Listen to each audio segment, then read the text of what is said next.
یو لنډ نظم دی چې زه یو تنکی ماشوم وم. زه یو تنکی ماشوم وم، خو ګلالی ماشوم وم، ما به څه کار نه کوو، ما څه روزګار نه کوو، زه څه مین نه وم، ما انتظار نه کوو، په خوښې نه پوهېدم چاته مې زار نه کوو، په خوښې نه پوهېدم چاته مې زار نه کوو، شډل بډل ګرځېدم ما به سینګار نه کوو، ټول خلک یو شان راته په خوږو نه پوهېدم، په ترخو نه پوهېدم، سترګو کې چاته ګورې په سترګو کې چاته ګورې په کتو نه پوهېدم چې څوک راځي او که نه، په وعدو نه پوهېدم، بد مې هم نه پېژندل او په ښو نه پوهېدم، د دنیا شوق مې نه کوو په پیسو نه پوهېدم، د دنیا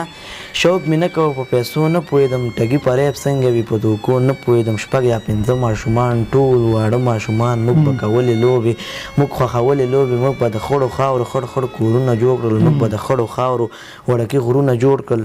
موږ به د خړو خاورو وړکي غرونه جوړ کړل، خو چې ماښام به شولو زر زر به پاڅېدلو، ځان به مو وڅنډلو، هغه واړه کورونه، هغه د خاورو غرونه په خپو به وران کړل ټول ماشومان کور ته، هغه د خاورو هغه واړه کورونه، هغه د خاورو غرونه په خپو به وران کړل ټول ماشومان کور ته، شو به روان کور ته، وخت تېرېدو همداسې ژوند بدلېدو همداسې، وخت تېرېدو همداسې، وخت تېرېدو همداسې، وخت تېرېده همداسې.